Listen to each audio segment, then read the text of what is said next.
Crawling stage वो stage होती है जिस स्टेज में बच्चा सामान्यतः स्वयं से खड़ा नहीं हो पाता। आपके बच्चे की उम्र चाहे 10 महीने हो या 8 महीने हो, जब तक वह स्वयं से खड़ा नहीं हो पाता है उसे क्रॉलिंग स्टेज में ही माना जाएगा और उसे इसी स्टेज की एक्सरसाइजेस और एक्टिविटीज को कराइए। हमारी आज की एक्टिविटी बेहद सिंपल है। इस एक्टिविटी को बोला जाता है टमी टाइम, अर्थात पेट के बल उल्टा लेटाना। हमारे बच्चे सामान्यतः शुरुआती 6-7 महीनों में पीठ के बल बेड पे लेटे रहते हैं। वो सिर्फ छत को देखते रहते हैं और पंखों को देखते रहते हैं। हमारी आज की एक्टिविटी है कि उन्हें उल्टा कर दें। उनके बेली अर्थात उनके पेट के बल उन्हें लिटाएं। उनके दोनों हाथ और दोनों पैर इस तरह से रखें कि वो खुले हों, वो उसे पटक सकें, झटक सकें। टमी टाइम के 2 विशेष फायदे होते हैं। पहला, ये बच्चों में पोजिशनल प्लेगियोसेफली अर्थात बच्चों के पीछे के स्कल अर्थात खोपड़ी में फ्लैट स्पॉट आ जाता है। वो पूरा हिस्सा फ्लैट हो जाता है क्योंकि वो लगातार इसी के बल लेटे रहते हैं। तो पोजिशनल प्लेगियोसेफली का खतरा बच्चों में बेहद कम हो जाता है। उनके अंदर फ्लैट स्पॉट बनने की संभावनाएं कम हो जाती हैं। दूसरा फायदा बच्चों को यह होता है कि उनके गर्दन, उनके कंधे, उनके कोर की मसल्स मजबूत होती है और वो जल्द से जल्द अपनी मोटर स्किल्स को करने लगते हैं। जो बच्चे टमी टाइम को प्रॉपरली लंबे समय तक नहीं करते, उनकी मोटर स्किल्स धीरे धीरे डिले होने लगती हैं, अर्थात देर से होती हैं। मेरा बच्चा तो टमी टाइम बेहद इंजॉय करता था और वो रात में सोते वक्त भी पेट के बल ही सोता था। अगर उसे प्रयास करो कि उसे सीधा सुला दिया जाए तो वो सीधा सोता ही नहीं था, क्योंकि हम लोग उससे टमी टाइम इतनी बार करवाते थे, इतनी खुश मिजाजी से करवाते थे। ये बेहद छोटी लेकिन बेहद ही अच्छी एक्टिविटी है, बहुत इफेक्टिव एक्टिविटी है। वो एक कहावत है ना, देखन में छोटो लगे घाव करे गंभीर। ये उस तरह की एक्टिविटी है। कुछ बच्चे धीरे धीरे टमी टाइम को एंजॉय करते करते क्रॉलिंग भी करने लगते हैं, क्योंकि उनकी मसल्स और मांसपेशियां धीरे धीरे मजबूत होती जाती हैं। हमें इस एक्टिविटी को करते वक्त कुछ चीजों का विशेष रूप से ध्यान रखना चाहिए। जब भी बच्चे को आप टमी टाइम दे रहे हो तो उस वक्त बच्चे की जो सरफेस है अर्थात जिस पे वो लेटा हुआ है वो बहुत टाइट नहीं होनी चाहिए। उसे ऐसा नहीं होना चाहिए कि उसे आपने जमीन पे लेटा दिया। शुरुआत में आप जिस बेड पे बच्चा लेटा है उसी पे मैट्रेस पे उसे टमी टाइम देने का प्रयास करें। धीरे धीरे जब बच्चा कुछ चलने लगे या कुछ क्रॉलिंग करने लगे तो उसे आप शुरुआत में बेड पे क्रॉलिंग कराएं। फिर जमीन पे अगर आप उसे क्रॉलिंग कराना चाहते हैं तो जमीन पे कंबल बिछा दें या कोई मुलायम चीज बिछा दें, जिससे बच्चों की कोहनी और घुटनों में चोट ना लग सके। आपको अपने बच्चों के कंफर्ट का, आराम का ख्याल स्वयं से रखना है। आपको ये देखना है कि आपका बच्चा किस पोजीशन में कितना कंफर्टेबल है। दूसरा, आपको यह ध्यान रखना है कि इस सेशन को शुरुआत में बहुत लंबा ना करें। शुरुआत में 1 या 2 मिनट से इस सेशन को शुरू करें और धीरे धीरे इस सेशन को बढ़ाएं।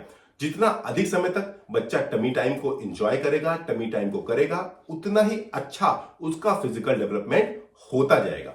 तीसरा, कई बार बच्चा एक चीख निकालता है। जैसे हम लोग कभी बॉलिंग कर रहे होते हैं तो बॉलर के मुंह से चीख निकल जाती है, उसी प्रकार से बच्चा या इस तरह की एक चीख निकालता है। इसे आप बच्चे का रोना ना समझें। ये एक बेहद अच्छा संकेत है कि बच्चा टमी टाइम को करने का प्रयास लगातार कर रहा है। चौथा, बच्चों को बहुत ज्यादा कपड़े ना पहनाएं।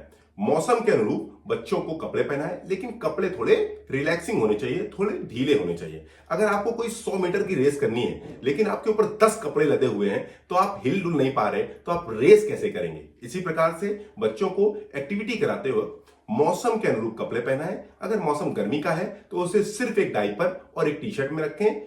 अगर मौसम सर्दी का है तो उसे थोड़े हल्के कपड़े पहनाएं, अर्थात ढीले और लूज कपड़े पहनाएं। पांचवा, हम हो या हमारे बच्चे हो, सभी लोग कुछ करने के बाद कुछ रिवॉर्ड चाहते हैं। हमारे बच्चों के लिए ये रिवॉर्ड है उनके खिलौने। तो बच्चों के खिलौनों के बच्चों के आंखों के सामने आप रख दें। अगर बच्चा अभी बिल्कुल भी चल नहीं पाता या बिल्कुल भी क्रॉल नहीं कर पाता तो उसके बिल्कुल करीब रखें, जिससे वो एक प्रयास करे और उन खिलौनों को पा सके।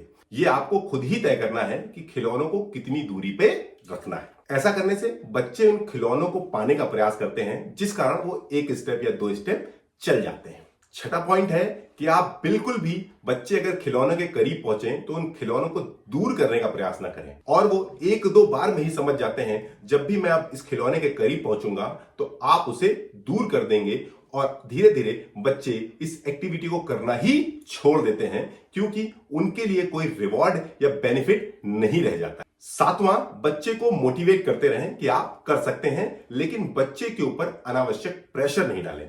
आप खुद भी बच्चे को एक्टिविटी करके दिखाएं। मैं तो अपने बच्चे के साथ इस एक्टिविटी को करके दिखाता भी था और मजा भी करता था। मैं खुद भी अपने हाथ पैर बेड पे पटकता था और बच्चा भी पटकता था। इसी क्रम में धीरे धीरे मेरा बच्चा क्रॉल करने लगा। मैंने उसे क्रॉलिंग स्वयं से सिखाया है, करके दिखाया। आठवां पॉइंट है, बच्चे कई बार हाथ पैर पटकने में उनके हाथ या पैर कहीं कहीं चेस्ट में फंस जाते हैं, कभी बच्चे का पैर फंस जाता है। तो आप ध्यान रखें, बच्चे को प्रॉपर मॉनिटर करें, उसे देखते रहें। जब भी कभी बच्चों के हाथ पैर फंसे तो उन्हें वापस खोल दें और उन्हें उस टमी टाइम का एंजॉय करने। नवा पॉइंट है कि बच्चे को बिल्कुल भी भूखा नहीं होना चाहिए, वो नींद में नहीं होना चाहिए। जब भी आप टमी टाइम बच्चों से करा रहे हैं वो अच्छे से खाया पिया और अच्छे से रेस्ट लिया होना चाहिए। 10वां पॉइंट है, आप खुद से इस एक्टिविटी को जितना इंगेजिंग बनाएंगे उतना बच्चे के लिए ज्यादा बेहतर होगा। जितना ज्यादा ये एक्टिविटी इंटरेस्टिंग होगी, बच्चा इस एक्टिविटी को उतने लंबे समय तक करेगा और बच्चे के फिजिकल डेवलपमेंट की संभावनाएं उतनी ज्यादा रहेंगी। आप अगर इस सेशन को फन लविंग बनाएंगे, मजे वाला बनाएंगे, तो बच्चे स्वयं से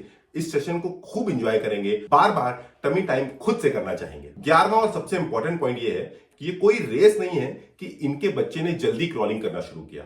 सभी बच्चे दुनिया में अलग हैं, उनकी फिजिकल स्ट्रेंथ अलग है, इसीलिए अपने बच्चे को दूसरे से कंपेयर ना करें। बिल्कुल भी अपने बच्चे पर प्रेशर ना डालें, उसे इस समय का मजा लेने दें, उसे इस समय को एंजॉय करने दें। बच्चे अपने डेवलपमेंटल माइलस्टोन्स को अचीव कर ही लेंगे अगर आप हमारी बताई हुई इन एक्सरसाइजेस को लगातार कराएंगे। वो जल्दी से जल्दी नेक्स्ट स्टेज में भी जाएंगे, लेकिन नेक्स्ट स्टेज से पहले इस एक्टिविटी का होना बहुत जरूरी है। जब तक उनके गर्दन, उनके कंधे, उनके रिब्स, उनके कोर, उनके लेग्स मजबूत नहीं होंगे, तब तक वो अगली स्टेज में टिक नहीं सकते, आगे नहीं बढ़ सकते हैं। साथ ही साथ आप इस एक्टिविटी सेशंस के वीडियोस को भी हमारी कम्युनिटी में पोस्ट करें। हम इन वीडियोस को देखना बेहद पसंद करते हैं और मैं आपको ये चैलेंज दे रहा हूं कि जिन्होंने अब तक भी कोई वीडियो नहीं डाला, वो सभी लोग इस सेशन के रिकॉर्ड करके जरूर से जरूर डालें।